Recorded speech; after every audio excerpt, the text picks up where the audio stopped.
मैं बर्तन धोता हूँ, मैं दारू के ठेके पे काम करता हूँ, मैं जो भी करता हूँ, please don't try to touch मी।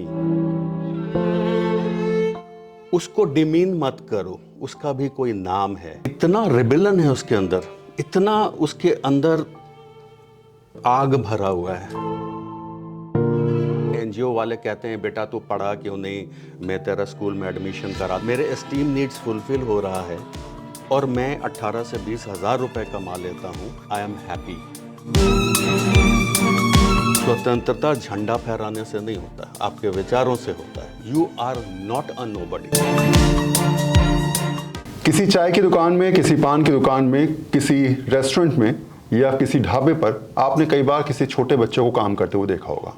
आपको जब काम पड़ता है तो आप उसको कहते हैं छोटू इधर आओ, जरा बात सुनो, पानी ले आना, चाय ले आना। ये शब्द बहुत आसान है और कई बार आपने अपने शब्दों के जरिए भी किसी न किसी बच्चे को, किसी न किसी व्यक्ति को छोटू जरूर कहा होगा, अगर वो उम्र में आपसे छोटा है। शायद यही वजह है कि छोटू का नाम क्या है, वो कहाँ रहता है, कितनी परेशानियों से जीवन यापन कर रहा है और आखिर वो छोटू छोटू कैसे बन गया, इसकी कहानी कोई नहीं समझता और ना सुनना चाहता है। असीम कुमार जी मेरे साथ हैं, राइटर हैं छोटू बुक के, और ये किताब इन्होंने अपने एक्सपीरियंस से लिखी।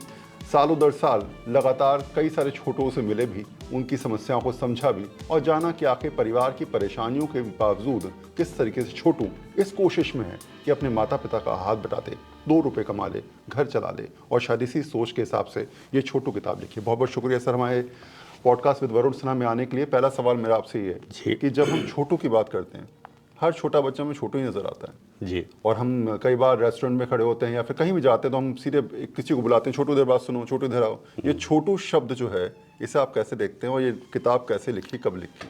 देखो, ये छोटू शब्द मैं इस तरह से देखता हूँ कि जब भी आप किसी को कहते हैं ओए छोटू, यानी तुम बड़े, किस चीज़ में तुम मुझसे बड़े हो, शायद उम्र में हो, शायद तजुर्बे में हो, लेकिन उस बच्चे को छोटू बोल के मैंने ये रियलाइज़ किया है कि ये उसके दिमाग में एहसास कमतरी हो रही है।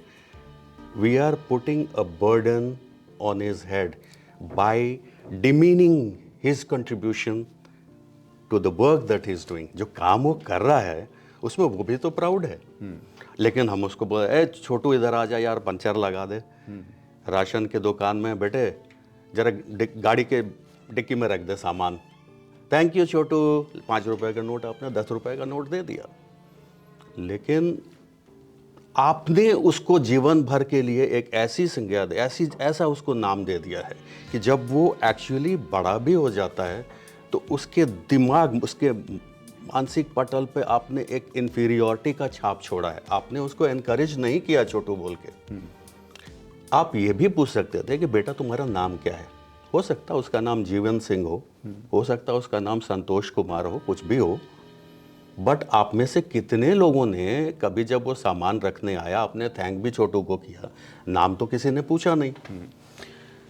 तो मेरा लक्ष्य नहीं है कि मैं समाज में कोई बहुत बड़ा परिवर्तन ला दूं, मेरा सिर्फ ये है उसको डिमीन मत करो, उसका भी कोई नाम है, उसका काम तो आपने देखा, बट उसके छोटू के पीछे के इंडिविजुअल को समझने की कोशिश करिए। What has made him a chhotu and would he like to come up from the stage of a chhotu to an individual that he is seeing. हर तरह के लोगों को देखता है आजकल, सोशल मीडिया, एक मोबाइल में 10-10 छोटू लगे रहते हैं। तो उसके मन के अंदर क्या बातें चल रही हैं उसको मैंने एनालाइज किया पिछले 30 सालों की अपनी यात्रा में, और जो भी मैंने 10 कहानियाँ लिखी हैं ये बिल्कुल सही है, बट ठीक है उनके नाम को मैंने चेंज किया है because of certain reasons. But मुझे बहुत अच्छा लगता है कि आज भी मैं उन लोगों से मिलता हूँ, कोई उसमें 18 साल का हो गया, कोई 30 साल का हो गया, कोई 35 हो गया, बट नाम छोटू ही चल रहा है। मैंने देखा था एक हमारे पड़ोस में थे और वो एक को छोटू बोलते थे, छोटू बड़ा हो गया तो उनके बच्चे छोटू भैया बोलना शुरू कर चुके थे। बिल्कुल। कोई ऐसी कहानी आपके इस किताब में जो आपको लगता है कि आपके दिल को छू गई और आपने जब उसकी कहानी समझी छोटू की तो आपको लगा यार तो वो सच में बड़ी दिक्कतें वाली जिंदगी है? एक जीतू की कहानी है इसके अंदर, जो इतना रिबेलन है उसके अंदर, इतना उसके अंदर आग भरा हुआ है कि जब भी उसको कोई इंटरव्यूअर या सोशल एनजीओ उसको हेल्प करने भी आता है तो वो हमेशा दिखाता मैं स्वावलंबी हूँ, I am what I am and I am proud of what I am doing. मैं बर्तन धोता हूँ, मैं दारू के ठेके पे काम करता हूँ, मैं जो भी करता हूँ, please don't try to touch me, I am happy. तो बेसिकली जीतू से जब हम मिलते रहे कि भाई तुम क्या करते हो, तुमको टिप्स मिलता है, क्या करता है, बट उस तरह के काम में फीलिंग ऑफ प्राइड जो होती है वो आंखों में आंसू लाता है कि एनजीओ वाले कहते हैं बेटा तू पढ़ा क्यों नहीं, मैं तेरा स्कूल में एडमिशन करा दो, तो जीतू कहता है कि वाई, फॉर व्हाट। इस पैसे से मेरे अंदर sense of ownership, sense of pride, मेरे एस्टीम नीड्स फुलफिल हो रहा है और मैं 18 से 20 हज़ार रुपये कमा लेता हूँ, तो आप मुझे स्कूल में दाखिला करा के हमारी माँ नहीं खाएगी खाना, हमारे पापा शराब पीते हैं, मैं उनको नहीं मेंटेन कर पाऊँगा, तो I don't think I deserve that. Even if I deserve, I don't want to do it. तो ये नहीं है कि आप हर छोटू को सुधारने चले हैं कि बेटा ये ठेके पे मत काम कर, बेटा तू बढ़ई का असिस्टेंट मत बन, बेटा तू पंचर मत लगा। That is not the crux of this book.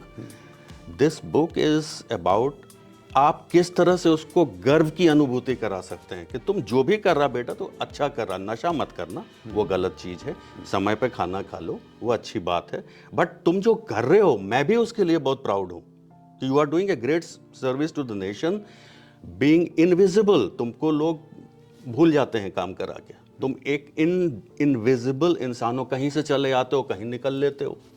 But ये तो ज़रा सोचो कि तुम अपने आप में एक आइडेंटिटी हो, you are not a nobody.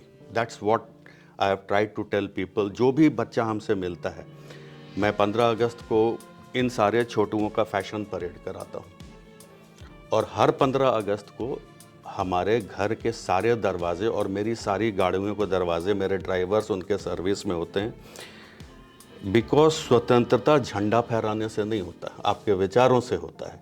आप उनको इम्प्रूव करना चाहते हो, आप दिखाओ कि बड़े घरों में लोग ऐसे रहते हैं, एसी लगा होता है, बड़े बड़े सोफ़ा होता है, आप हमारे डाइनिंग टेबल पे खाओ। मेरे पास वीडियोस है जिसमें ये सारे लोग हमारे 18 सीटर डाइनिंग टेबल पे खाना खा रहे हैं और मैं उनको सर्व कर रहा हूँ।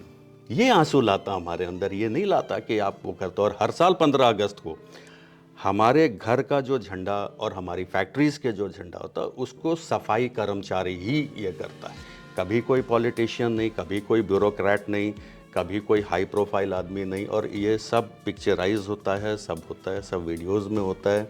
और उसके बाद रंगारंग कार्यक्रम होता है जहाँ पे छोटू लोग के लिए एक छोटा सा रैंप बनाया जाता है कि तुम बिहारी बन के चलो, तुम कश्मीरी बन के चलो।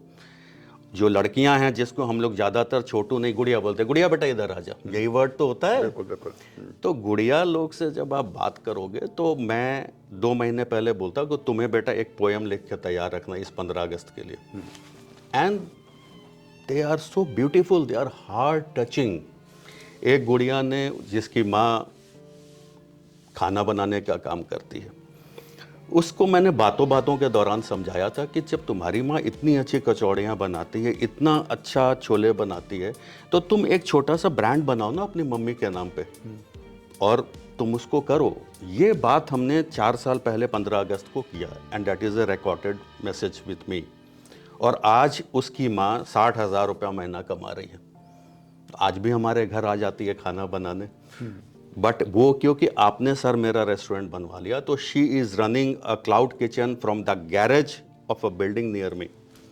तो हमने पूछा तुमने तो स्कूटी खरीद ली, बोले भैया 60 से 70 हज़ार कमा रहे हैं और कंप्यूटर जो लोग बच्चियां चलाती हैं उनका मैं लंच पैक करके, तो उसने बॉक्स मेरे से डिज़ाइन कराया। तो मैंने अपनी फैक्ट्री में बताया कि लो कॉस्ट में किस तरह का बॉक्स बनाओगे कि खाना ख़राब भी नहीं होगा, सब्जी और सैलड मिक्स नहीं होगा।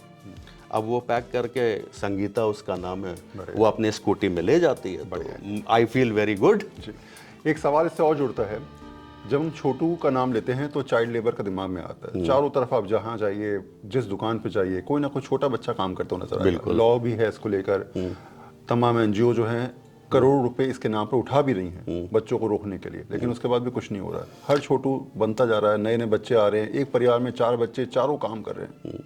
इनको कैसे रोकने की कोशिश? देखिए, सरकार अपने स्तर पे बहुत सारी चीज़ें करती हैं, बट सरकार की अच्छी सोच, अच्छा वित्तीय वितरण, वो उस छोटू तक किस लेवल से पहुंच रहा है, एनजीओ के थ्रू या ब्यूरोक्रेट्स के थ्रू, ये एक बहुत बड़ा डिस्प्यूटेबल और डिबेटेबल टॉपिक है कि एक्चुअली जो 50 लाख बच्चे सड़कों पे काम कर रहे हैं इंडिया में, एक सेंसस, एक सर्वे के मुताबिक, छोटे बच्चे, उसके लिए सरकार की नीतियों में कमी नहीं है। नीतियों को उस लेवल तक पहुंचना ऑलमोस्ट इम्पॉसिबल है। क्यों? कई ऐसे छोटू हैं जिनके बीच में इंटरमीडियरी है, वो दलाल हैं, वो इनसे गलत काम करवाते हैं, अफीम खिला के उनसे लोहा बिनवाते हैं, उनको स्पिरिट जो है वो सुंघा देते हैं, और वो एक मैग्नेट लेके सब लेता रहता है। 6 साल का, 7 साल का बच्चा है, keeps on picking iron scrap. तो मैं ये तो नहीं कह सकता कि सरकार ने कोई नीति नहीं बनाई है। जब मैं पढ़ता हूँ, there are so many things सरकार ने करने की कोशिश की है, but it has not come to the ground level because of so many impediments. अब उसमें ब्लेम गेम खेलना तो ठीक है, एनजीओज बहुत सारे हैं, बट एनजीओज में आप ये गारंटी नहीं ले सकते कि सारे एनजीओज ऑनेस्ट हैं। They are not.